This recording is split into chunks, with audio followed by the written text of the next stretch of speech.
Hello and welcome to, Hey, we like your pod. and we're going to tell you why. Hi, it's Dawn here, and I'm joined as always by my trusted partner, Matt Pickett.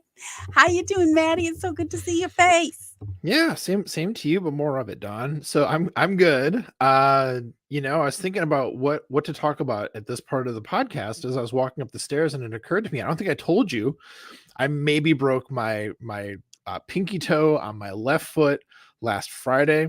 It was the dumbest thing, No. just trying to kick something down the stairs, and I wasn't watching carefully enough, so just bashed my pinky toe into the wall. The thing got down the Oh, stairs. So at least that happened correctly. well, success for that. Yeah. Take the wins where you can get them. But Whoa. there was a series of events that transpired then from there that Oh, resulted in me walking a mile on maybe a no. broken foot. Oh So my gosh. Oh my I'm gosh. recovering. I can, like, with if I'm barefoot, I can walk. It doesn't hurt. If I have sandals on, it's actually totally fine. And so I got, like, my boss to agree to let me wear socks and sandals to work, which is like an old man look, but it's working. It's comfortable. Well, It's fine. And honestly, Don, I have actually a pretty good sock game, but nobody knows it. So this week they're oh, seeing, oh, Matt's got some socks. Like, yes, you never saw, I but I love do have some that. good I love socks. So that. you take the good and the bad, but overall doing pretty well, though, gotta say. Just excited as we get closer and closer to the draft, 3 weeks away. Oh my goodness. And how are you doing, Don? I'm excited about that too. Very excited about that too. I want to know more about this toe though. So is it your whole foot? Did you get it x-rayed and all that? Or is it just like, Nah. okay, it's a toe? Yeah. Yeah, because the pinky toe, like, whether you get it, like, confirmed that it's actually broken, or if you don't, it's kind of the same what you do with it, because you don't put a cast on it, and you just try to, like, keep it as immobile as possible, and, like, Mhm. really be aware of keeping it out of, like, pain. Like, Yeah. don't do stuff to it that's gonna make it hurt. And Mhm. that's what I've been doing. So, like, I'm fine. I'm fine. It's stupid, but It is so stupid. It's always stupid when you have an accident. It's never like glamorous. Like it's always right. glamorous broken fingers and broken toes. Or what Yeah, I that's know. I know. I think I mentioned before that I went through my whole life without any broken bones Mhm. or like surgeries, super bad. I mean, I've had some tragedy in my life, but I haven't had, like I wasn't in a Mhm. big car accident or anything like that. And then when this whole thing happened with my neck and all that, Mhm. it was just one thing after another. And I broke my toes several times, like really broke my Ooh. foot. Mhm. I had 2 foot surgeries. I mean, and part of it was they didn't think the foot was broken because it's hard, like you say, it's hard. Even if you have a broken foot, like a bone in your foot, not your ankle. Obviously, it Mhm. wasn't my Mhm. joint; it was my actual foot bone. And there's nothing you can do. And so Yeah. my question was like, can I just run these half marathons I paid $6 million to train for and get in and all that stuff? And they're like, yeah, sure. And then I did several, and it's like, yeah, I've got internal bleeding all the way through my foot and ankle. Like, oh, we better x-ray it again. So then Who thought it was a sorry, good who thought in your caregiving right. network I that it was a asked. yeah, but, like, who thought that was a good idea to run a half marathon on a broken foot? That's insane to me, Don. Well, we didn't think it was broken. It was more like if you can, we didn't think it was broken. We had it Mhm. Mhm. x-rayed. I went to the Mhm. doctor, all that. And they're like, you're not going to hurt it anymore. Wow. Then, yeah, that was the thing. It's like, am I going to do more damage? I guess Right. was my question. Turns It out. wasn't, well, I didn't. It just turns out it was not going to heal unless I got off of it and then ultimately had surgery. Twice, 2 surgeries. Oh. Wow. Wait, so follow-up question for you, Don. Mhm. 2 foot surgeries. It was on the same foot, or on like one each foot? No, they had to redo it. They had to redo the first surgery. The Gotcha. first. So So question for you then. If you had to have both of your feet like surgeried, operated on at the same time, Yeah. would you call it foot surgery or would you call it feet surgery? I I, I'm would not sure. still call it foot surgery because they Would would you? do one at a time. Yeah. They wouldn't do them together. But they I wouldn't had do feet that. surgery. I don't. I feel like I'd say feet surgery if I had them both at the We same could time. But say I had surgery on my feet. yeah. I would say it that way. We It was the same foot, but I will say those foot surgeries and those breaks in the toes too, Hmm. they are really hard, like, to recover from that because you don't have a lot of circulation in your feet and Hmm. you a lot of blood flow, so it's kinda hard to recover from those, and I had I had one of those, hi, Joe, nice to see you. I had one of those, scooters that Hmm. you put the knee up. I think they Yeah. call it a knee scooter. Yeah, that was so fun. Like, I was tearing it up with that thing Hmm. pretty, like, wildly, and, then I ended up, like, hurting my not I would s I don't think I hurt it, but I really strained my left leg because 'cause you're pushing in my left foot because 'cause you're just Yeah. Yeah. pushing, and it's like you're not supposed to be doing what I was doing with it, you're just supposed to get around. But I was like, "Ah," all over the place and Hmm. just trying to get exercise and, all that, so but there was Hmm. no way I was on that foot, so for that 1 year, between the 2 surgeries and the breaks, the initial break, I stayed off it for, like, I wanna say 4 weeks. I was off it for 4 weeks initially because it was so Right. painful, but, anyway, then off of it post-surgery for over 8 weeks each. So there was a year there that I was, like, using my left foot and leg, like, predominantly for the better pa like, at least half of the year. Holy cow. Yeah. It's And fun. that's crazy, right? When you like break something and then the rest of your body tries to compensate, then you like pull Yes, something somewhere else, just like exact oh, every so time, dumb. because 'cause you're always off kilter. Well, the moral of the story is just let it heal. Yeah, Keep rocking those sandal socks. that's what I'm doing. I'd love Living to the good see life. photographs every day of those feet. That'd be fun. You could Oh post yeah, I could sell them some on foot Twitter. pics. Yeah. Yeah. Oh, jeez. Yeah. So that would be fun. That would be fun. So my week, okay, I'm a little flustered. I'm Okay. calm now that I'm sitting here. I'm so happy. I'm just sitting here talking with you.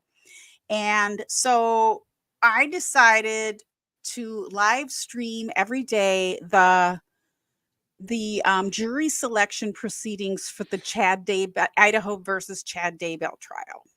Okay. So those started on Monday. And the reason I do that is my whole life, like my whole reason for having a true crime channel is like people weren't like doing what I wanted to do. They weren't saying or getting the information out that I felt like was missing. And so there's like a missing hole. And it's I'm the potential juror, right? My chat is the potential jurors. Like Hmm. I want to put myself in the mind of a juror sitting there at these trials. Suppose, theoretically being unbiased as much as possible, theoretically not knowing anything about the case, but most people do because this is a pretty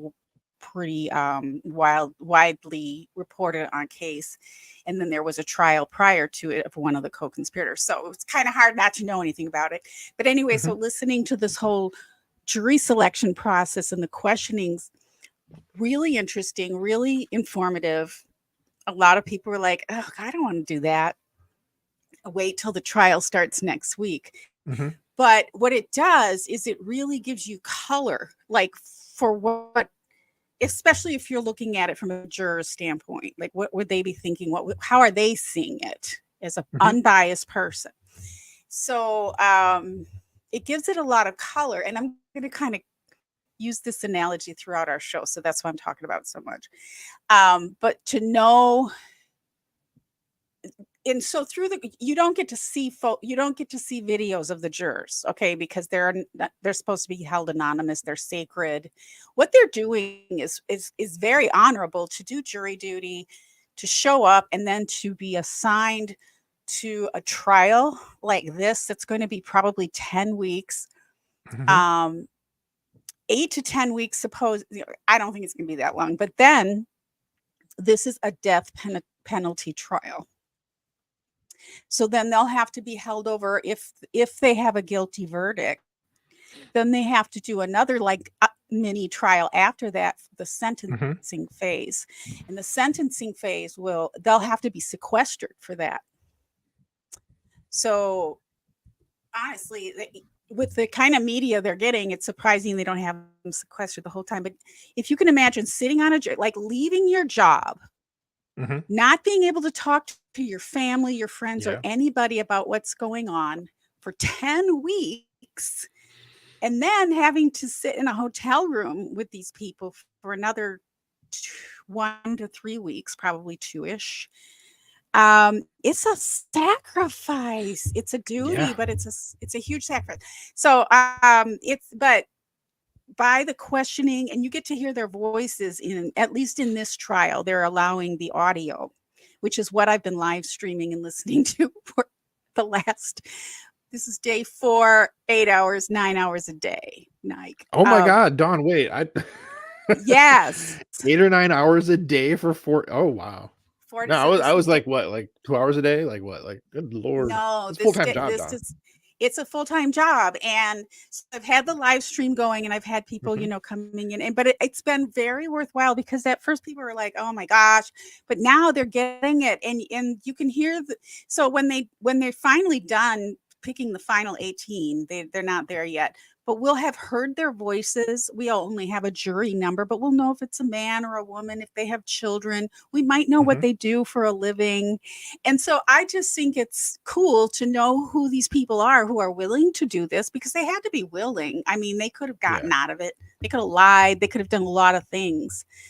And there's at least 50 now that they're going to narrow down to the final 18. They're going to have a jury of 12, but they're going to have 6 alternates, because it's such a long trial. So somebody could get sick, somebody could have an emergency. Yeah.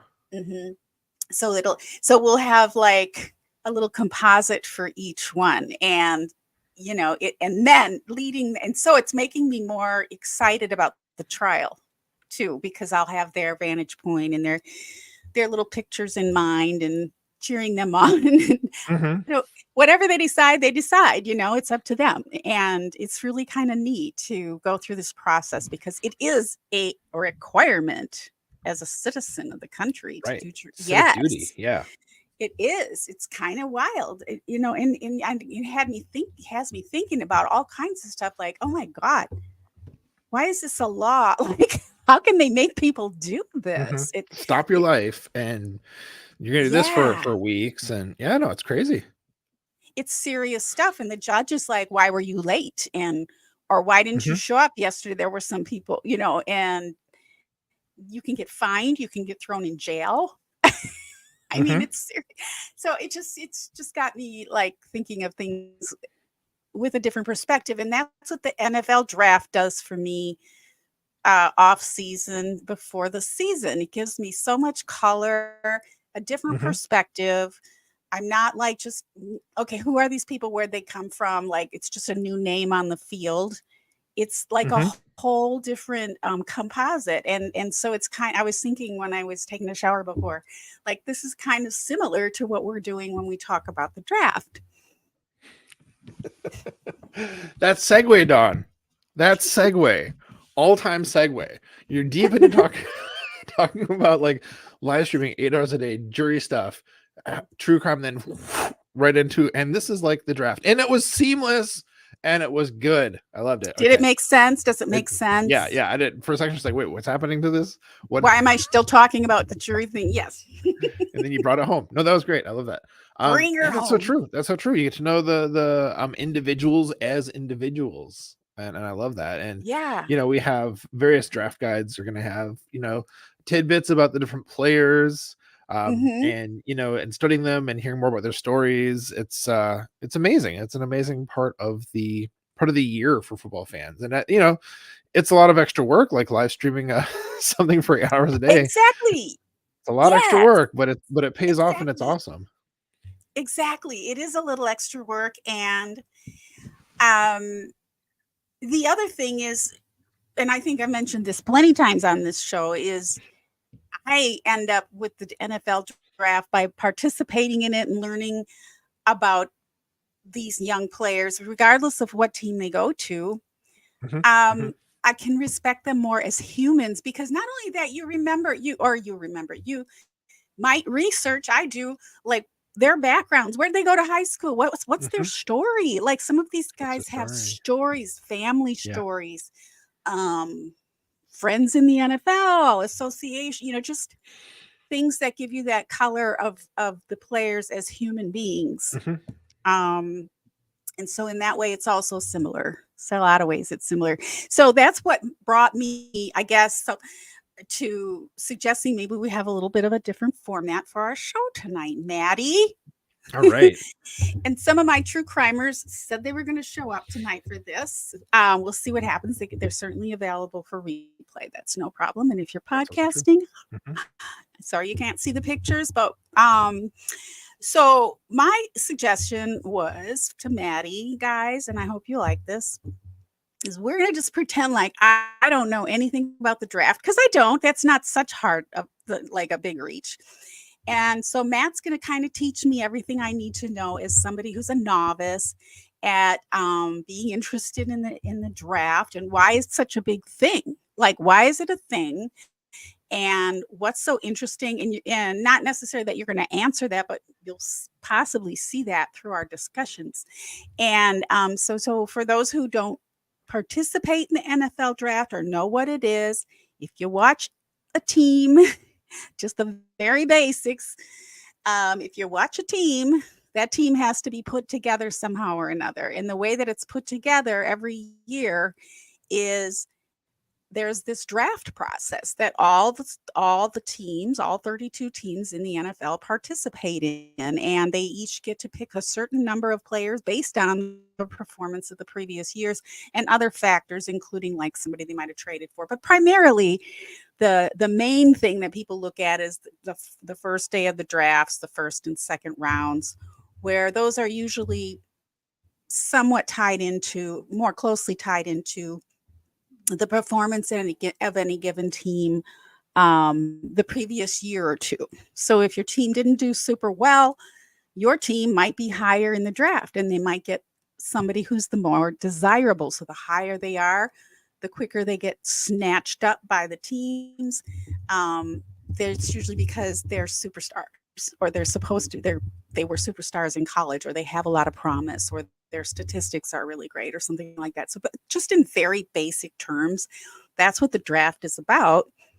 And then each team's going to want to build their team each year based on what players they might need most, where they have weaknesses or strengths, and that's how they color what they're going to do in the draft in very, very basic teams. But we can really drill down, and we drill down. And also, this is a segue to next week's live stream, where we're going to, our podcast, excuse me, where we're going to where we're going to have a draft specialist who we've had on our show before, Andrew Mertig. So did I kind of summarize that okay? Maddie, what would you add? Yeah, I would add that one of the things that's cool about the draft, because it lets people with the worst record pick first, that it helps teams that are struggling to recover faster. They could go from the most awful record one season to a couple seasons later being in the Super Bowl. We saw that with the Bengals. I was looking back at some old Bengals stuff with my father-in-law the other day, and was like, oh yeah, they had like a what was like a 2-14 season not very long ago. I think it was 2-14 or 1-15. It was really bad, like super duper bad.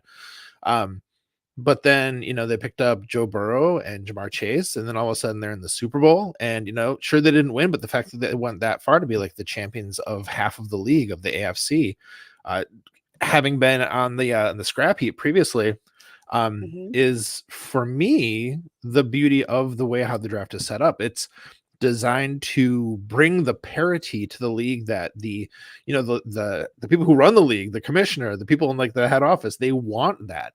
And they want that Right. because if you're Right.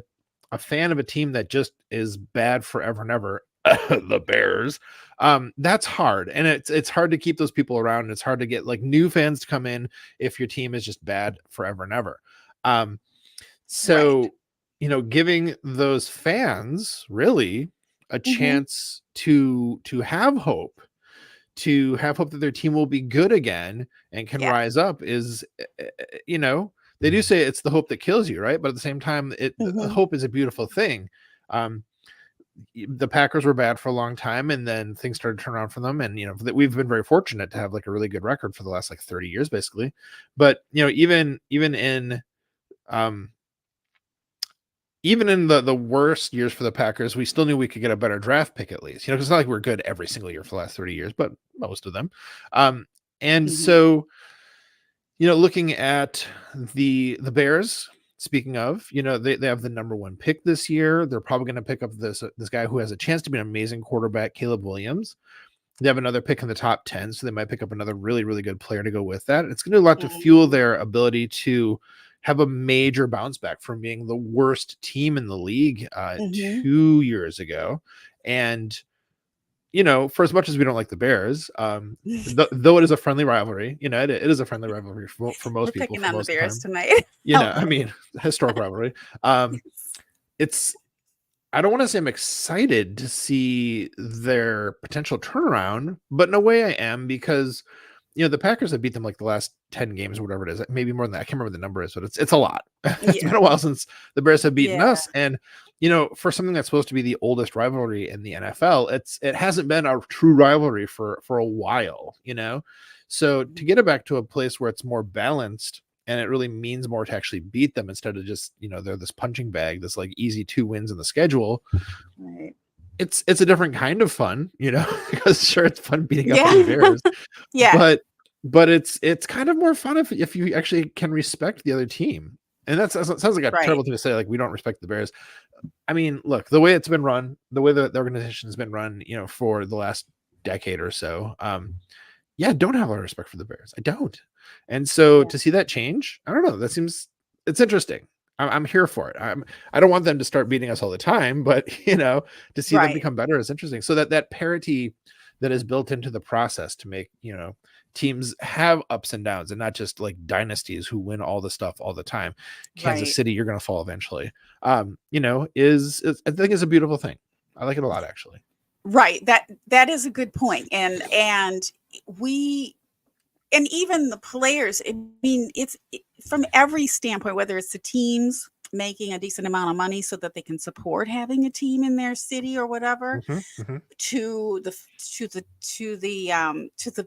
city itself, to the fans, just in a cultural standpoint.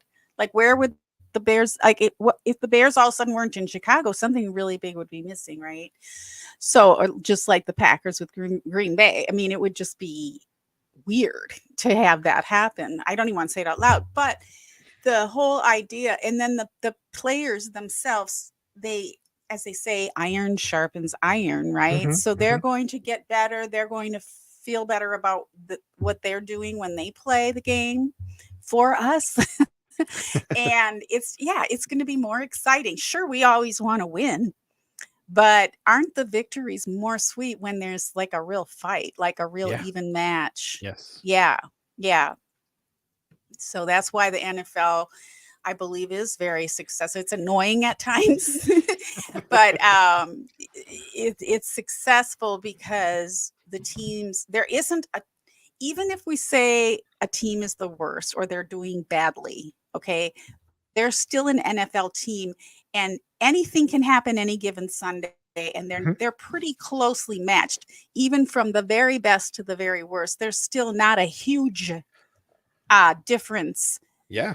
in quality, in talent, and that draft process makes sure of that to a probably 75% of the reason for that is because of the draft process. The other 25% kind of just works its way out. If they have a bad manager or a bad coach or whatever, they're going to fix that. Yeah, it's going to fix itself. So yeah, it's so the draft. I'm glad we're having this discussion because a lot of people are just now starting to getting more interested in the draft, especially women. And it's just like that watching the jury selection. It's making the trial going to be so much more interesting knowing who these jurors are because it's everything. They're deciding. They're gonna make the decision, guilt or innocence, and so it's going to the draft provides a whole different level, fandom level, whether it's your team or more generically for all the teams, like what their needs are and that kind of thing. So if you're listening and watching or watching on replay on YouTube,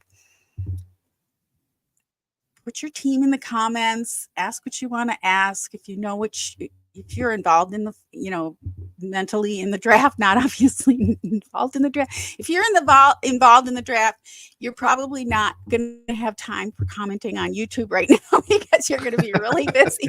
It's only if 3 you're weeks working out away. at the combine, These guys are working really hard right now, 3 weeks ahead of time. So, all the teams. So anyway, so let us know if you're into the draft or if you're not and you have questions, because I'm here to confuse you. Matt will help you. The thing you said there, Dawn, I want to comment on real fast. You mentioned that like the distance between like the best team and the worst team in the league is like much less than people realize. I think that's such a good point. And especially because, and tell me if this is like court cases, because I don't know for sure. Most games really hinge on like a small handful of plays that if they'd gone the other way, the other team would have won. And this is why I hate like after games, people are like, oh, if we would have just done this one thing differently, we would have won. It's like, well, you didn't. The team didn't, and you didn't win. Like there's no sense in that. But because so many games, just a couple of things changed and the outcome would be different. That's part of what makes football exciting for sure. It makes it worth like watching the games. Are trials ever like that, Don? Are there things like if one or two things had gone differently, maybe it would have been a different outcome? I think it's a different. I can't say on that, but what I can, I'd have to think about that a little bit. But what I can say is, I think the excitement in watching trials, especially if you've been watching the evidence, like the pre-trial activity, you kind of know what's going on a little bit. The element of surprise or anxiety that we're addicted to as trial watchers comes from the fact that the jury could decide like something, even if the evidence is there. They get to decide, like it's in their hands, and and that's why this jury selection is very interesting, because anybody on that jury could just be like, make it hang, so there's no verdict and you have to do a retrial, or they might not even retry if they can't win, the prosecution. So but if it's one or two, well, it could be something big. It could be, yeah, to answer your question, yes, there could be a big mistake or one glaring thing that was either left out or misunderstood or not explained clearly enough by the witnesses or brought out properly by the lawyers, that could change it. Some of these trials, yeah, I would agree, are probably closer than a lot of people think. I think a lot of people like to look at trials and be like, well, they're guilty, and they're just watching to cheer on the prosecution. And it's like, they're guilty no matter what. Well, they're not guilty until the jury says they're guilty. You don't, and so, and that's another reason I have my channel, because I think a lot of people just kind of like forget that. I mean, I don't think they forget it, but they don't realize what kind of goes into that. So yeah, I mean, it could go, if a prosecutor or a defense attorney made a mistake, one big mistake, yeah, it could actually hang it for them or mess it up for them. Yeah, for sure. Or hang it. Yeah. So it is exciting. And the thing is with with trials, and I don't want to go too much into the trial part, but with trials, there's a moral aspect to it. So people want to see bad people held responsible for what they Mhm. did. Yeah. And oftentimes in the world, bad people are not, held responsible. So it's one time in this justice system that we have, if the trials are public, are made public, for people to watch and watch after work, if they're not able to watch them live, hey, we can actually see justice happen. And that's very gratifying for people who have had injustices done to them, or just, who just have a strong sense of justice. So, Mhm. whereas football, it's a game, but you get some of that, you get something out of it. It's not quite the same, but yeah, there are Mhm. so many similarities. Yeah, so great. Yeah. So, and Joe is mentioning too that he's going to be live on day 2 Second night and of the day 1, draft. the second night of Yeah. the draft, right? We'll be here on the first night of the draft, Mhm. only by default, because that's when we happen to record our podcast, is on Thursdays, and that's the first night of the draft. But we'll pop on over to Joe's channel afterwards. Maybe that'll be fun. Mhm. Yeah. So, yeah, I think a big difference then from how you're talking about trials versus football is that in football, the injustices are done by the referees. So that's how that works. Exactly. Oh. Don't get me started. Yes. Mm. And if the referee, well, I mean, if the judge, is the referee, right? He's not really, the judge is the person who runs the court, and Mhm. he says what the law is, right? But if he does something off, and he does call balls and strikes, right? There are Mhm. objections, they can overrule, they can sustain, that kind of thing. A judge could actually sway the way that a trial goes. They try not to. They try not to be obvious about it. Mhm. They're obviously tied to more to the prosecution than they are to the defense, but they're supposed to be there providing a platform for both of them to do their jobs. So Yeah. yeah, so we have refs too that can actually. So yeah, and any of those could happen in a trial for sure. All right. And Wow. but people really don't want, like, for me, I just want to see a good, clean trial. And even if I think somebody is guilty and they should be found guilty, if they're not, which is very rare, by the way, the other thing about trials is the prosecution wins. I heard from a very good lawyer that the prosecution win rate is in the United States is something like 99%, which is insane. I think Whoa. that's wrong. I don't think her number is wrong, or I'm saying she's wrong. I think it's wrong. Yeah. Something's Yeah. wrong with the Mhm. system. Mhm. So, because we do know that people go to prison that shouldn't too. Yeah. So Yeah. that's another topic. But even if it's 90%, that's still, up there. So there's Mhm. not to me, there's not like a whole ton of, there's still going to be anxiety because anything can happen, but you're pretty sure the prosecution's going to win, especially on, something like this particular trial that I'm Mhm. involved in right now. So, yeah. So we've had like tangent upon tangent upon tangent here. If we go back to so how did you want to run the format tonight? Right. So I don't know anything about the draft. Tell me what you learn. Tell me what you know. What well, let's start with the Green Bay Packers. How's that for an idea? What do the Packers need? Where are their biggest needs? What are we looking for in new draft talent this year from the Packers, and to some degree why? But what positions are we looking to fill? What's missing? What do you think that we should be looking for them to be on draft night, which is so exciting? Yeah. Okay. So of course there's lots to unpack there, as it were, no pun intended. Sure. And I would start with saying that, broadly, there's a lot of ways to develop your team, to do team building. The draft is, of course, an important part of it, but there's also free agency where you're trying to find people who are no longer to be under contract from other teams, and that actually has an effect on the draft because if you lose somebody in free agency, you get extra picks in the draft, And all of this goes into like, how you're going to build your team, because, in any situation where you're trying to build something or make something or create, you always have like a limited set of resources, right? So using those resources and seeing how a team will do that and how the general manager will use those resources is really fascinating.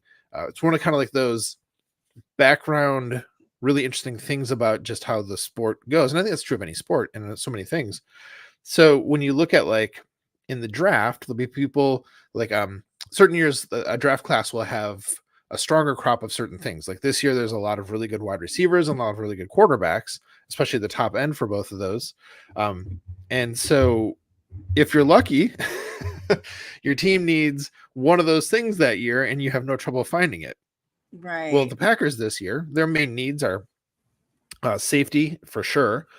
Even though we have one of the best safeties in the league, which we got from free agency, and Xavier McKinney from the Giants, he's kind of our safety room right now. We need people to like fill it out. So we have a big need for safety, but this is a terrible year for safeties in the draft, relative to other years at least. And it's been kind of not great for safeties for a couple of years now. So we've got this big need for safety and not a lot of ways to turn to it. And especially because there are like, it's not a strong class, but people need safeties. I'm like, we're not the only team who does. There's a concern that like we might have to take one too early when we should be taking somebody who, is a better prospect. So like that's a concern, that every team faces pretty much every year. There's at least some position they need to fill where there's not like a wealth of players who are going to be good to fill that. So that's a problem for the Packers with safety. We also need some linebackers. Definitely you always need offensive line players, like always, just for depth, if nothing else. And right now, like our starters are really good, but we need depth because we lost a lot of our depth pieces to free agency. So, but fortunately, O-line it's a very good class for that as well. There's a lot of very talented players. Personally, I think we should take one of those guys in the first round if a good one falls to us, which could happen, especially because with the 4 to 6, let's say, best quarterbacks, it's a good chance they'll be taken ahead of us. And we're picking at 25. So that means, of the 24 players who are chosen before the Green Bay Packers have a chance to pick a player, if 5 or 6 of them are quarterbacks, that means that many more players, because we don't need a quarterback. We're probably not going to take one early, maybe late. We have an amazing quarterback, by the way. Anyone listening? He's on our screen right here. He's so good. He's so good. So it's worth mentioning too, just kind of go back up a level for a second, that there are 7 rounds to the draft. And so ostensibly every team would get to pick 7 players, but it never quite works out like that because of all the trades that can happen, picks for players or packaging picks to move up to another team who wants to go down and pick up more picks. So for instance, this year, I think the Packers have like 11 picks, if I remember correctly, and the Bears have like 4 picks. So it can really vary wildly. Yeah. So, you have to think about the cost, what I'm trying to say, like sort of the economy of how it works out.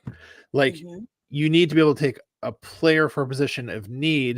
And if there's not as many around, you might have to take one earlier than you would otherwise want to, than where they kind of should be based on the relative talent level to other players.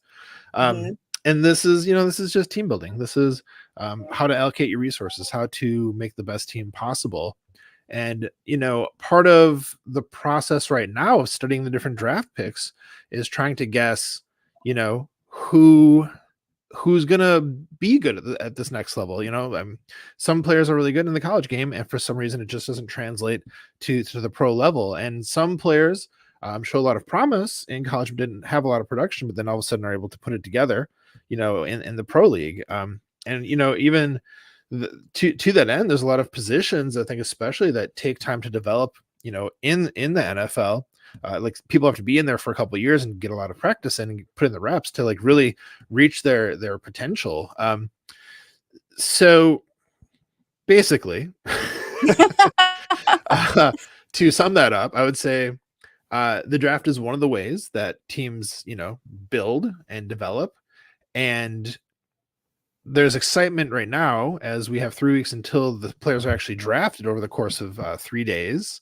3 days? It is 3 days, isn't it? Yeah, 3 days. Yes. Yes. And this is the time for us to learn about them and look into, what are the needs we have. And so for the Packers, safety, O-line, linebackers. Yeah. That's where we're weak, and we have good player. We have a good team, but for some of these players, of course, we'd love to have more ammunition on every position in every position, but we're only allowed so many people on our team and so many backups. There's a certain number that we're not going to get into there, but yeah. So if you're a Packers fan, or if you're another team's fan, so what you're going to want to do if first level getting into the draft is you're going to want to find out, like Matt said, there are 11 draft picks for the Packers this year. 7 would be kind of the average, right? Because there are 7 rounds, right? So we have an extra 4 for various reasons that we won't go into, but we have an extra 4 draft picks. And so for your team, you're going to want to find out how many picks you have, what positions you're weak on your team. It's not going to be hard to find that information. If you want to reach out to me, I can help you find that information for your team. And then what players are out there that are the best in those positions, basically. And also with the Packers, we know particulars about what they particularly look for. So they don't just necessarily look for somebody who's popular in the media in a particular position. They look for a certain type of athlete, and your team might do the same thing as well. Matt, how would you describe, because you mentioned a strong draft class, and so what's a strong draft class mean to somebody who doesn't know, or maybe a weak? What does a strong and a weak draft class mean? Yeah, I think it's almost unpredictable to know why it happens this way, but some years there's just more people, who are good at one position than others. Like one year there might be more running backs who are like really high level than there are, proportionally to another position like wide receivers. Maybe it's just like there happens to be a bunch of good quarterbacks who are declaring for the draft this year. It's weird, but every draft class does take on its own sort of identity and and feel and vibe to it in certain ways, just based on the talent there. And I mean, ultimately it does come down to, over the course of a very large sample size, many years, it's going to probably be like, yeah, there was an equal level of talent among all the different positions, but when you break it down to one slice of the history of football, 1 year's sample size, it's going to be not distributed evenly, of course, because that's just how averages work, and smaller versus bigger sample sizes. So yeah, it's just going to be how the chips fall, how the plinko things, when you have a board and you have you have a plinko, right, from Price is Right, and you kind of see like how things distribute as they're bouncing down into random places, but we just have a little sample of what the overall distribution is historically. Right. I hope that made sense. I got weird there, but it does. No, so it kind of it's like a flow chart almost, right? It's like a chart. Yeah. So you want to know what your draft picks are going to be, because there are, as Matt mentioned, there are 3 days and nights, I guess you'd say, to the draft. It's a 3-day event. It starts on a Thursday, and then it goes Friday and Saturday. And a lot of people aren't paying attention on Saturday and Friday, but the second night and the third night. But there's exciting things that happen there. So the next thing you're going to look at is how many picks your team has and what rounds those picks will be in, because that's assigned. That's basically pre-assigned, and you can find that out too. And again, if you need help with that, either Matt or I would help you with that, no matter what your team is.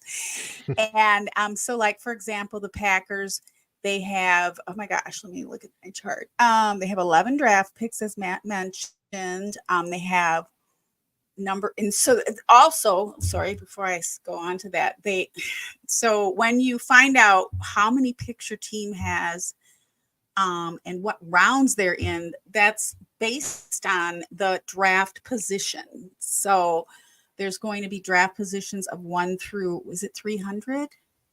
300 total? Whatever 32 times 7 is, plus comp picks, I guess, but it's plus comp picks. Yeah, so it's roughly. Yeah, so basically, so the Packers have one pick in the first round.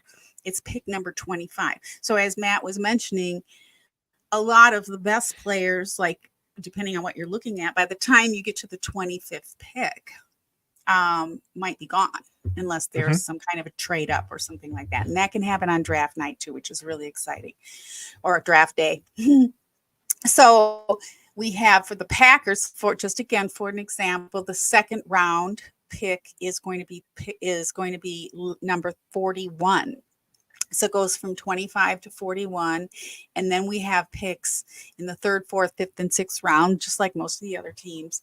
But the Packers have picks at position number rank, I guess you would call it in the draft, 25, 41, 58, 88, 91. I'm getting excited saying this. 127, 168, 204, 219, 243, and 255.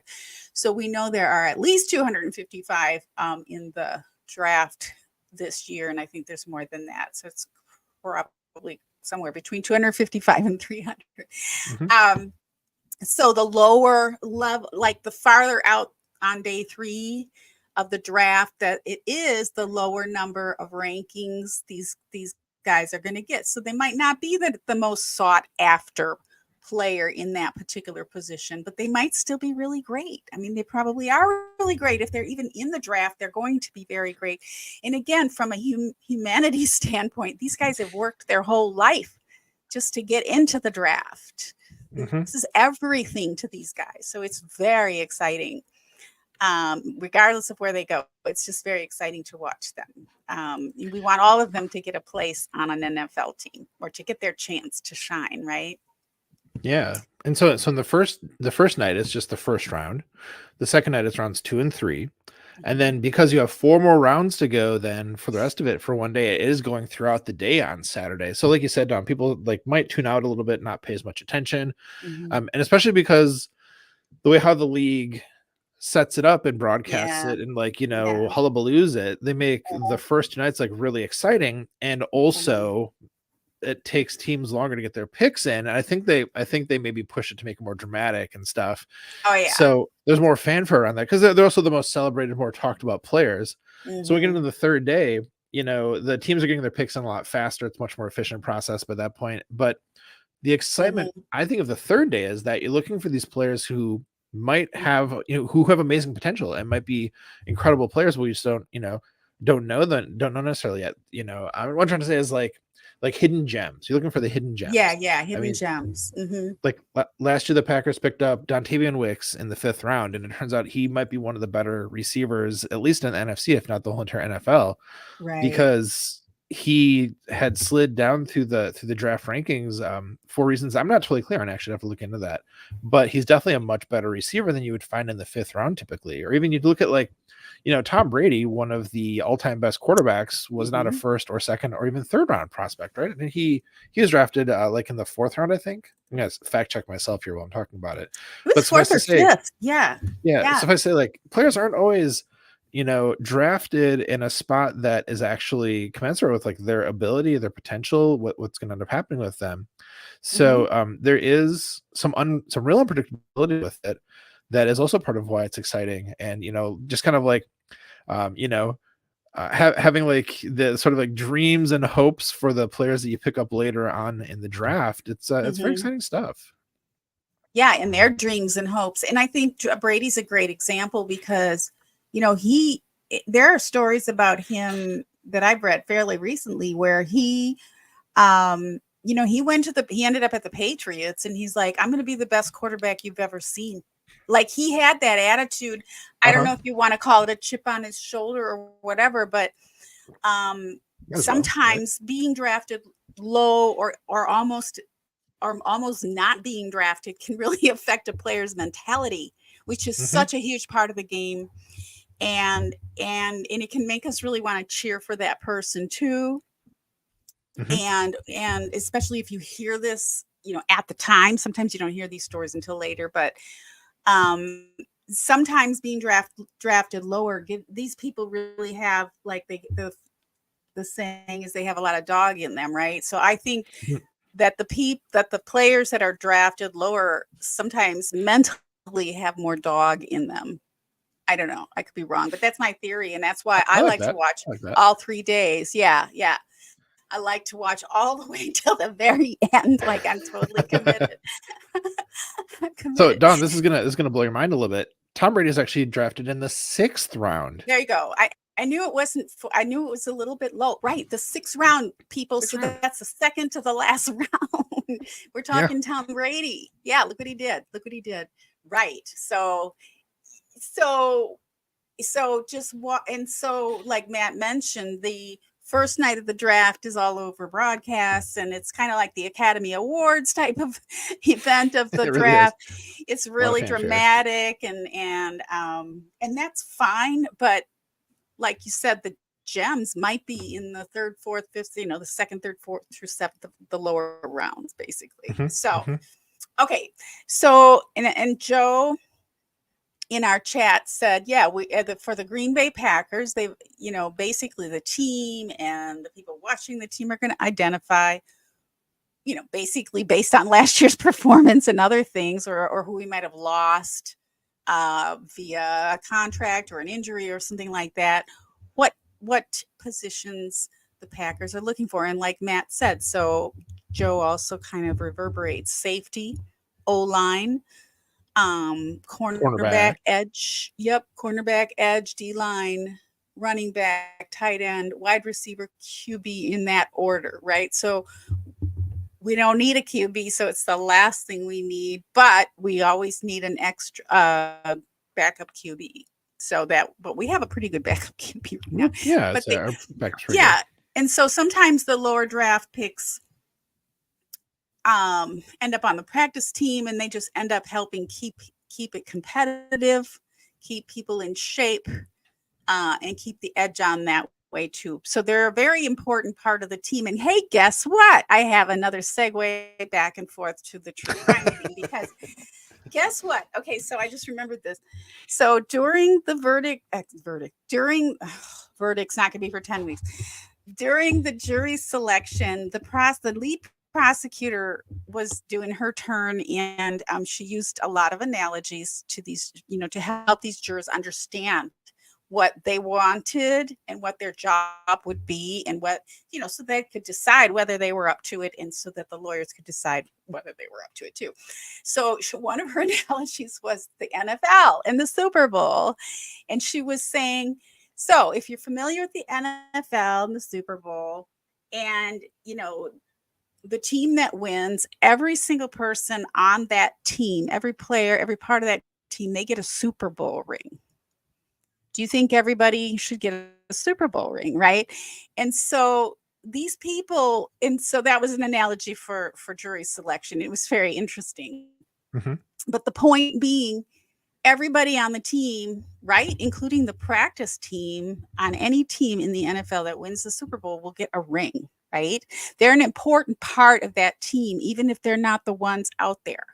They're doing something to make that team work. And and sometimes the most unassuming person on the team is the one doing the most, or they're doing so much key stuff in the background or in the locker room to make that team tick and work, where their absence might change it so that they don't get the ring, so that the whole team doesn't get the ring. So they all get the ring is the point.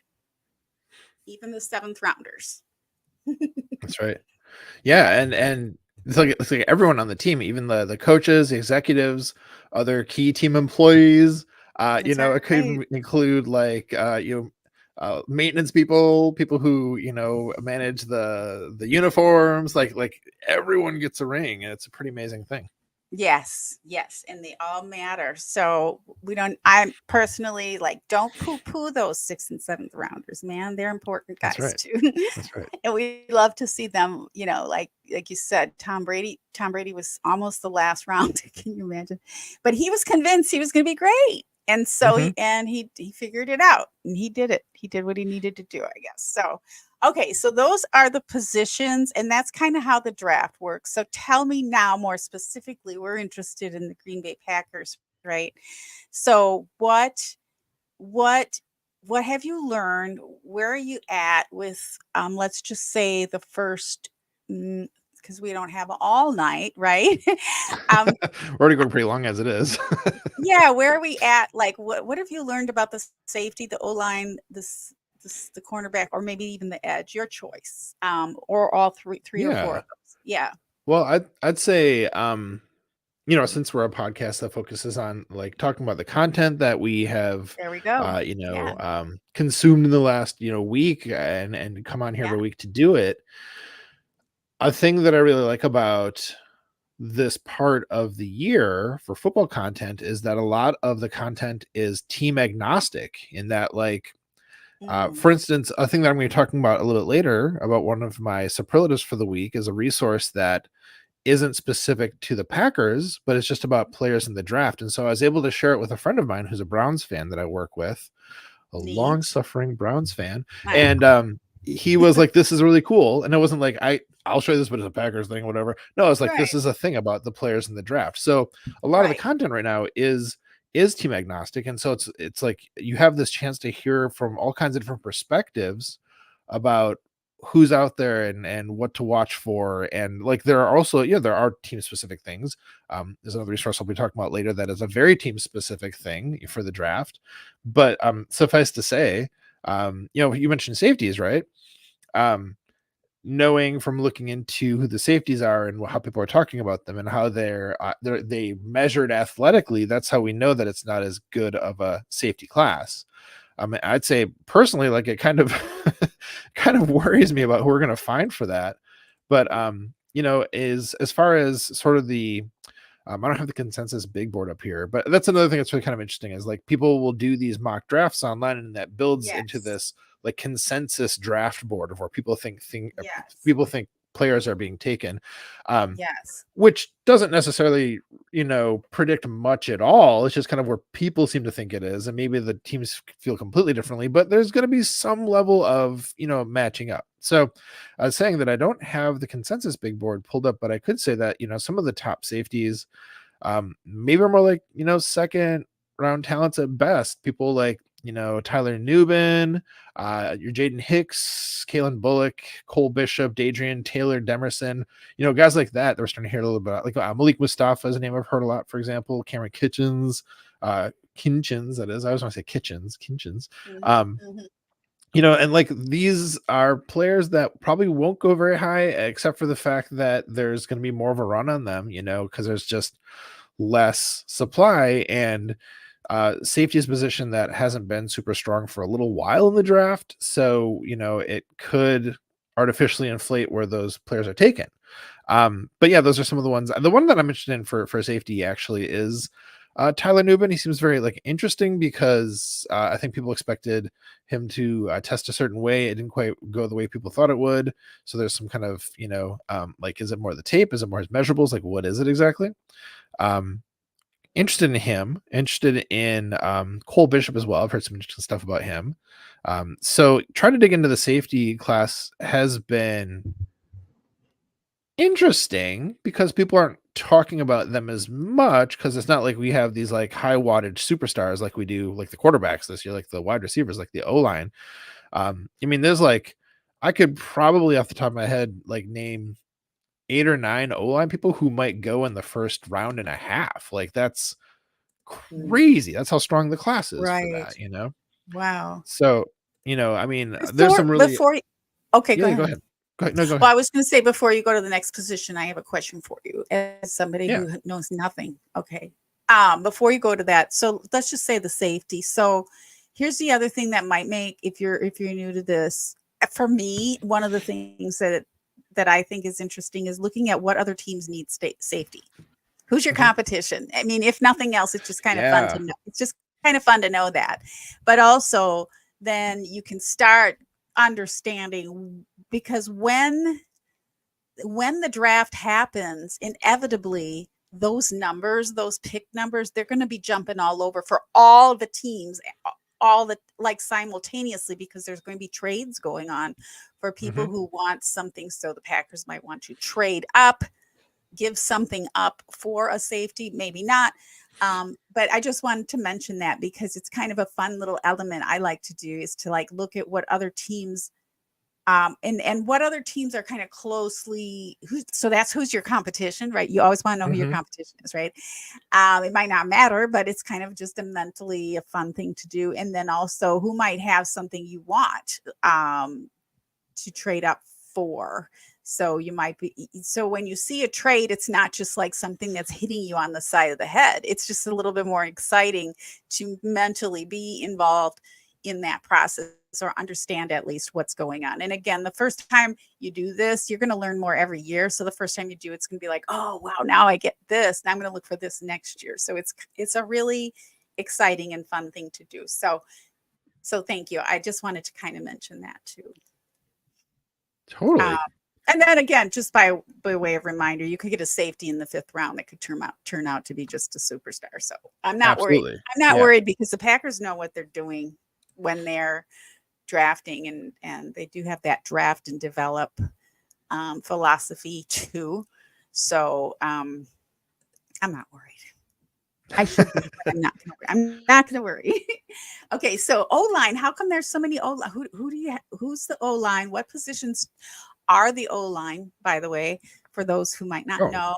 Yeah. And then and so which positions, who is it that you're interested in? What specific positions do they play? So yeah, just as a quick like basic, starting on this, the offensive line are the people who block for the quarterback, so the quarterback has a chance to get the football out, right? So they're like the defenders of the quarterback, and you got one center. They're in the center. Then you have 2 guards and 2 tackles. So the guards are like next to the center, and the tackles are on the outside of that line of 5 guys. And the people who play tackle tend to be like bigger, stronger, but they have to be really good at like side to side movement. They need to be very like spry for being big guys. The guards need to be also very athletic in terms of how they can like quickly pivot as different guys from the defense are coming at them. And the center has to be able to have a really good head on their shoulders to identify protections, identify coverages, and signal that to the people, to the quarterback and to the people on the O-line with him. So it's really like different skill sets you need for each of those positions within the O-line. And the tackles are the ones that tend to be seen as more the premium players, because you have to be to be like on the outside as the edge defenders are trying to like get in to get the quarterback. You need some amazing, massive athletes to be there to stop them. And just from a tackle alone, let's see, some of the names that have been really big include Joe Alt, who people are just going crazy for. Olufashanu is a big one this year. Marius Mims is one that I like a lot personally. You got like Graham Barton is one who might be actually within our range potentially. Forgetting a couple people here. JC Latham might be kind of in range. Oh, a guy who I keep seeing mocked to us based on just how many of these guys might go before the Packers even have a chance to pick is Tyler Guyton has been showing up in more and more mock drafts lately. So if that ended up being our pick in the first round, if we picked up offensive tackle Tyler Guyton from Oklahoma, that would be awesome. I'd be very happy with that, actually. And is he projected to go? What round is he like project? Because these are just predictions, right? Probably first. Yeah, probably late first, early second is what I'm seeing for that. Well, early second, if he's not snatched, that would fit within. This is, again, we're talking with the Packers. Their first round pick is at number 25. So that could happen. That's doable, right? So that's somebody you could say, okay, well, that could happen. That could happen. And so you're going to watch on draft night. I'm going to watch on draft night. Is he gone? Is he gone? Is he gone? Is he gone? Is he there? What safeties are there? I know, right? Yeah. Right. So the idea is to put together a profile, kind of like what the lawyers do with jurors, right? Put together a profile, ideally, of what your team looks for in that position, and watch what happens to them. And if they keep falling, and if 25 comes up, does your team take them, or does your team do something else erratic that you didn't expect? It's kind of fun. It's exciting. Okay, Maddie, go ahead. And so you were talking. Yeah, I was gonna say there's actually something Joe put in the chat here. And by the way, this is our friend Iowa Joe, really good dude. Gets into the draft and it has puts out a lot of great content. I would say comment. Also good comments, actually, but good content. But I think that Joe put in here is that he said I didn't get a chance to dig into the safety position too much this year, but I know the big name is Cooper DeJean. And the thing that's interesting about Cooper DeJean is that he is truly a defensive back, because he could play safety or he could play corner. In some places he's listed as a corner, some places as a safety. If we ended up with him, I'd be happy with that. That's for sure, because he has that versatility. And Yeah. with the way how our new defensive coordinator is talking about how he wants his defense to be run, having somebody who has that flexibility would be a really great asset to the team. So, Joe, good point bringing him up. I was thinking of him more as a corner when I was talking about the safeties, but he'd be great. Be happy with him. Cooper DeJean was being like in a lot of the mock drafts, was showing up like around the Packers earlier in this season, in this draft season, and I feel like more and more he's been kind of climbing up the boards, it seems like. So I don't know if he'll still be there when the Packers pick, but if he is and we take him, I'd be real happy with that. Right. And that's another good point for if you're a novice or a beginner and you're just kind of like, what is this draft thing all about? Another thing is how, you're going to look at your team and you're going to look at the information your team is putting out and what you know about your team and how they coach, or if there are coaching changes, how these particular players might fit in within the coaching schemes that are in place for your team this coming season. So that's another thing that is fun about creating a mock draft or an ideal draft list, to think about that too, not just the position, but how it fits into your coaching scheme and your organization. Absolutely. So what are the questions you have? Yeah. Okay. So for O-line, you've got all those positions, right, that are in need for. So the O-line is several different positions. So the Packers need several positions, and then who else do you have? What did I say was your third O-line? You got safety, O-line, and then edge, right? Do we need an edge? I'd mention linebackers as being a position that is not looking awesome in the draft, but we do have a need for, especially because we let Devondre Campbell go. I think I'm really curious to see how he does this coming year, because I think he might still have gas in the tank, maybe, but I just don't know, because he might be a good example of a really good player who was being misused by our old defensive coordinator, and with a different coach there, a different scheme, he might show more up to like the potential that we have seen, because he was a Pro Bowler with us. He was amazing. He had this great season. So I don't think he's washed necessarily, unless he is. Right. We're gonna find out. And of course, the GM, they can only make decisions for their team given what they have at that particular time. They don't know what coach they're going to get the next year and all that too. So it's hard. It makes me appreciate the difficulty of just the whole scouting process and the whole GM's position, and that could change at any given moment. It's completely dynamic. It changes all the time. It's not as easy as it might look from the outside. It's amazing hard. Yeah, a lot of projection, a lot of guessing, a lot of hoping, a lot of wishing and dreaming. But so linebacker. So then again, since we want to have some of the stuff we talk about be kind of like at a beginner level for the people who don't know as much about this stuff, linebackers will be the people who. So the defense. There's the defensive line, which are the people like right at the line of scrimmage, right, like the front of the defense, and the people behind them are the linebackers. And you can have like interior defensive line, you can have edge rushers, kind of the different components of that. And then behind those people is where you have the defensive backs, so the safeties and the cornerbacks. And so that sort of middle section, the linebackers, is especially for interior defensive line, is a position of need. I mean, like the edge rushers is a premium position because you need somebody who is going to be really good at getting to the quarterback, from the defense, getting the quarterback knocked down effectively. So they tend to get paid more and are bigger stars. Right now, I'd say our edge rusher room is pretty good. So I don't think there's as much of a need to get one necessarily, but it's never bad to have. If you can get a really good edge rusher, to kind of like, for depth and everything and to develop, like that's not a bad thing for sure. But in terms of the interior defensive line, not a strong year for that, unfortunately. And so some of the players that might be like worth kind of watching out for. There's 5 names that I've kind of come across that I'm kind of trying to, see where they go. Basically, one of the big ones we've heard a lot about is Adrian Cooper, who I think is projected for the 2nd or 3rd round. And he's one, if we took him at like in the 2nd round and either of our 2nd round picks, like I'd be really happy with that. He's got a lot of talent. He tested well. But then we also have people like it's Adrian Cooper from Texas A&M. We got Peyton Wilson. He's from NC State.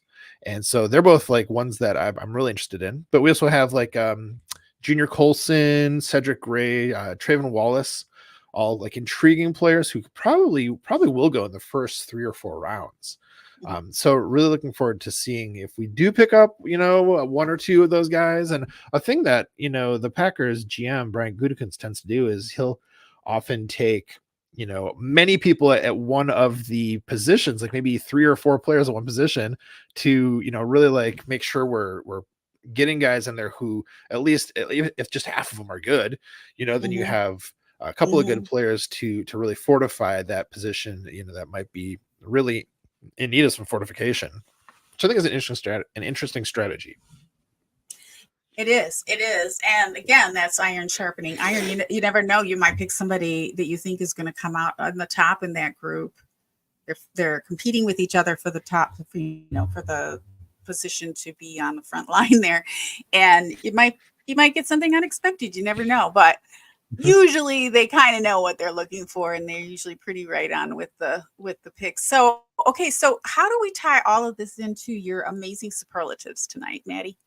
All right, let's transition because we are going long. I know. I was thinking we were going to incorporate them, but I kind of forgot. I dropped the ball there. Sorry. We can definitely do that because I kind of alluded to them. So should I just kind of go through all 3 that I have, or just the ones that are more relevant, or whatever you think works for you? What do you think works for the beginners? Yeah. So I had mentioned that a lot of the content out there is team agnostic, and there's a lot that's team specific, right? So knowing which is going to be important for like the kind of information you want to gather as you're looking into this. So some of the really great team agnostic resources out there include, like, there's this massive draft guide called The Beast, which Dane Brugler puts out through The Athletic, which is a great website with amazing journalism. That's not out yet, but it will be out very soon. I don't know when it's coming up. I would say probably next week from what I understand, but I don't know. So that's a great one to pick up just for like, this is information about all the players. Well, not all of them, but probably nearly all of them who are going to be drafted. Lot of information. You got your testing numbers, measurables, but also there's always information about like a little personal story about each one of them. Dan Brugler does amazing work, like finding these little nuggets about different players. So like, for example, that's a good one that's team agnostic. Then we have something like the Cheesehead TV draft guide, which is one of my superlatives because Cheesehead TV, of course, is a Packers content playground full of amazing stuff there, run by Aaron Nagler and Corey Benke.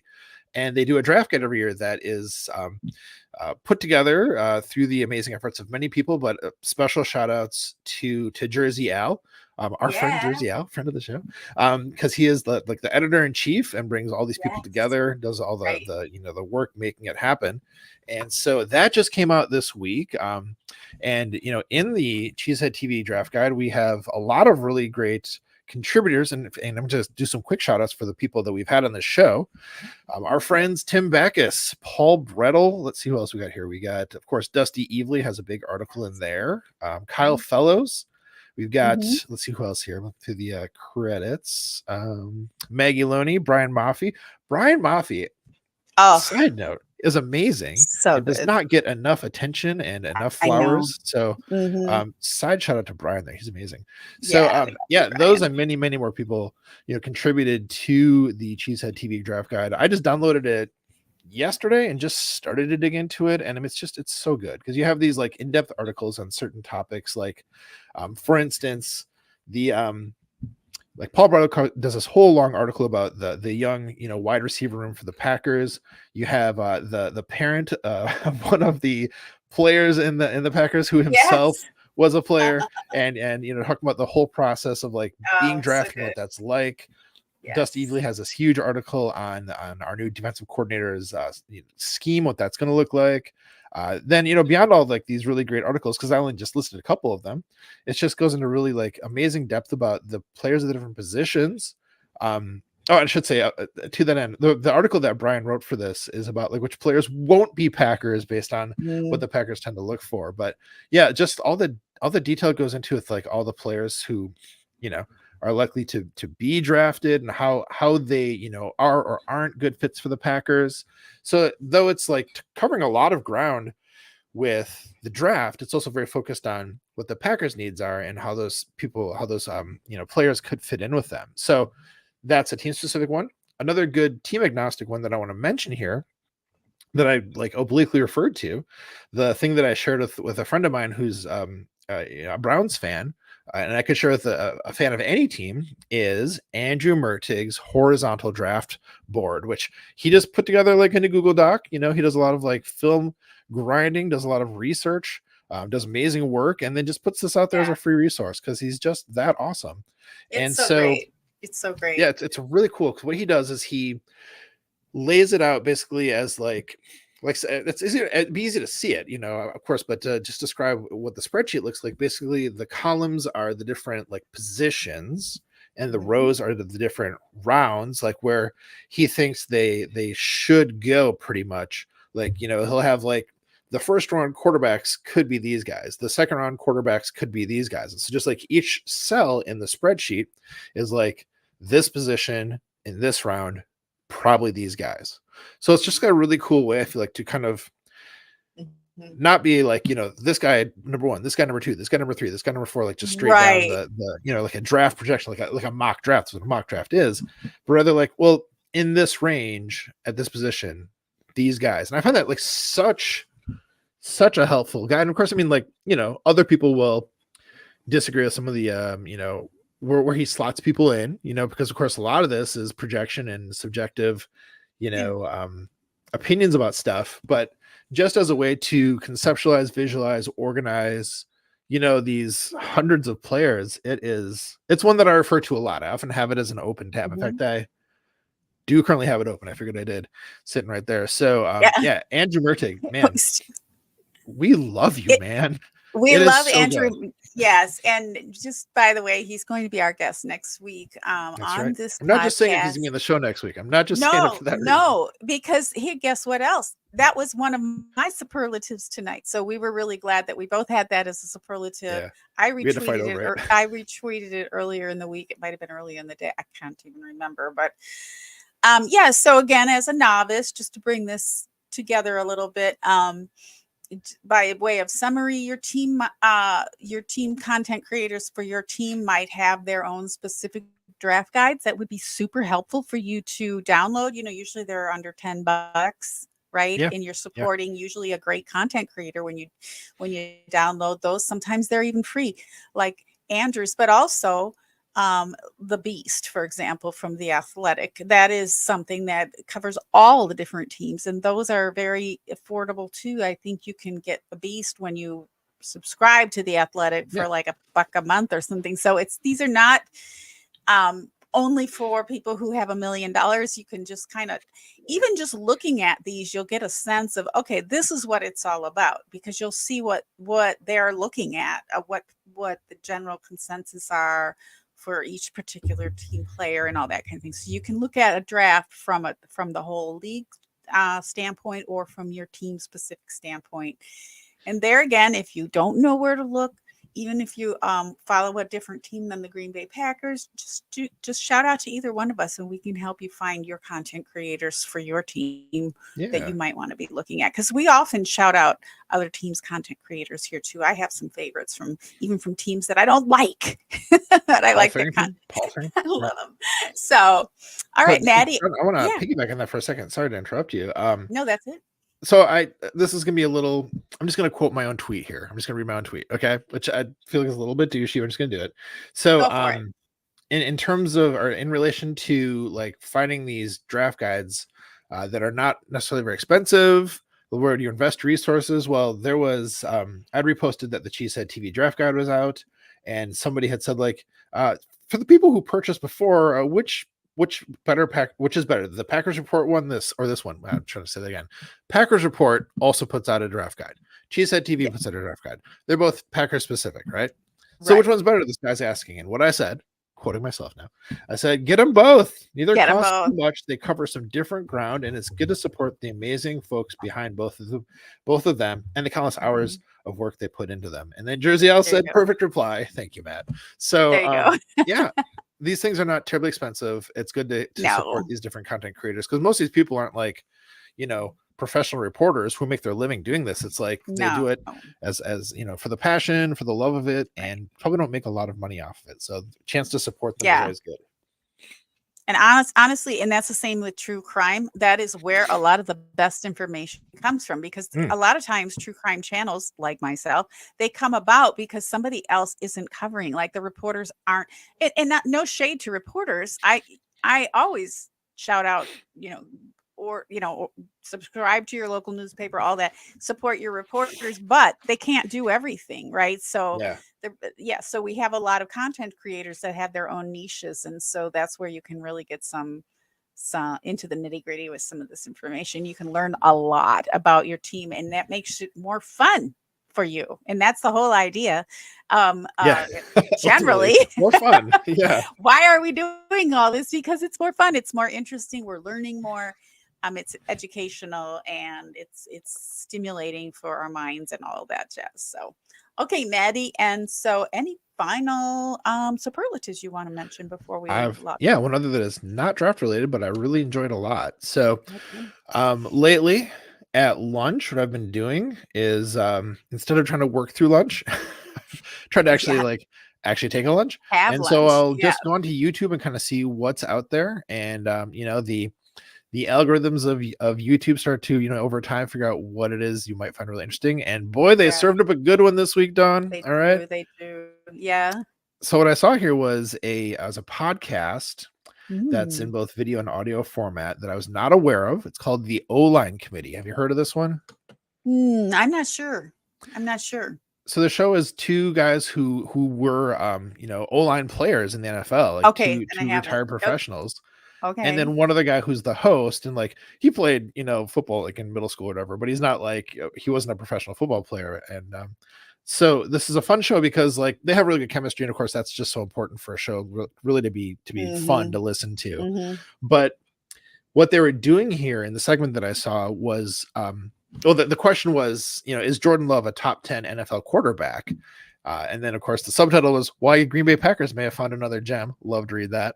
So what they did in this segment, it was 20 minutes, is they're breaking down some of the throws that were really exciting to them that Jordan Love did. And it's funny because they're all football, brilliant football minds. And they're talking about these little nuances, but also because it's an O-line centric show, they'd be like, this is a great throw. Oh, and this is how the O-line helped to make it good. And here's something this guy in the O-line did wrong. Here's a mistake he should have done this differently. Knock my microphone there. So he should have done it differently. So getting some really interesting, nuance to the guys in the trenches there. Love that. Was a lot of fun.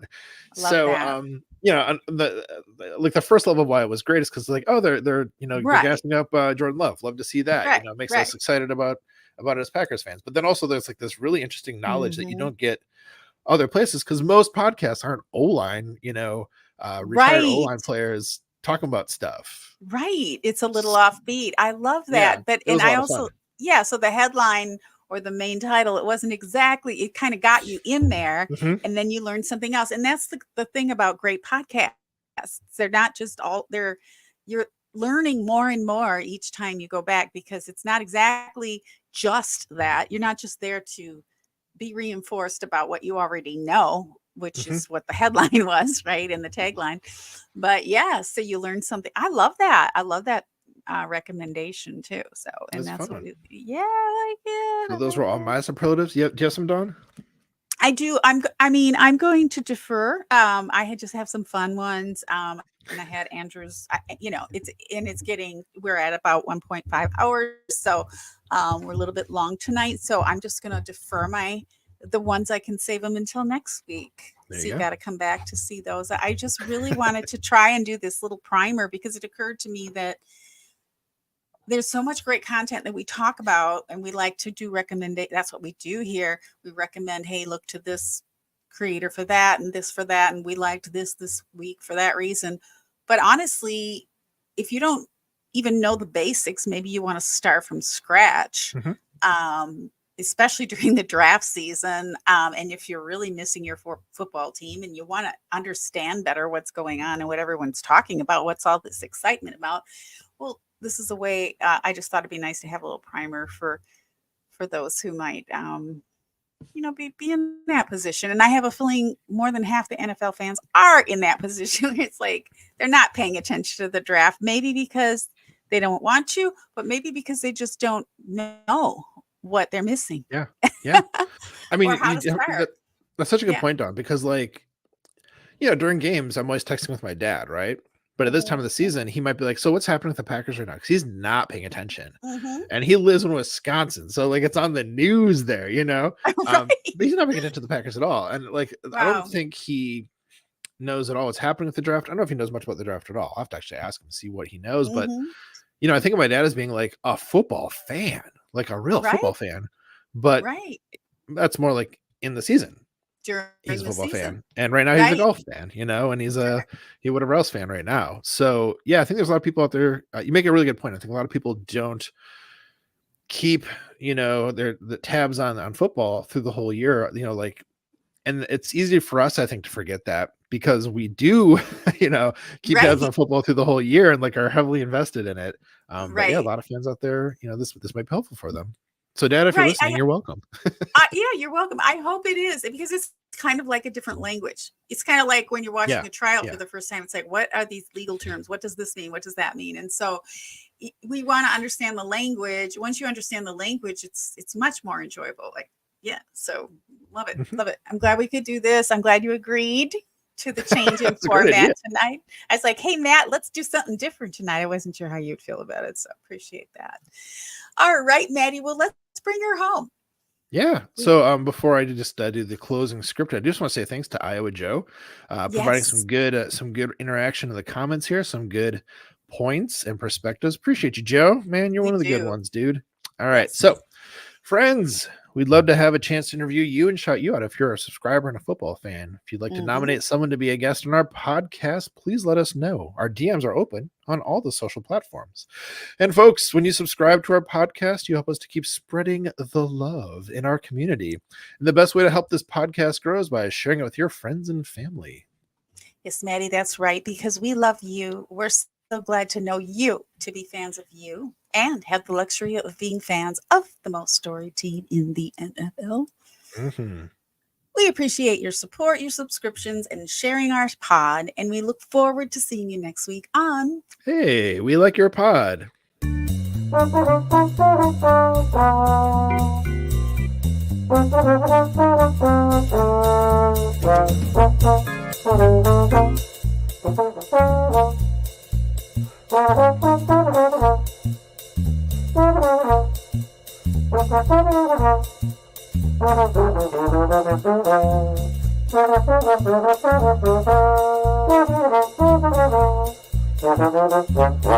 Football in general comes down to discipline and people owning their roles. And when you aren't disciplined or you go outside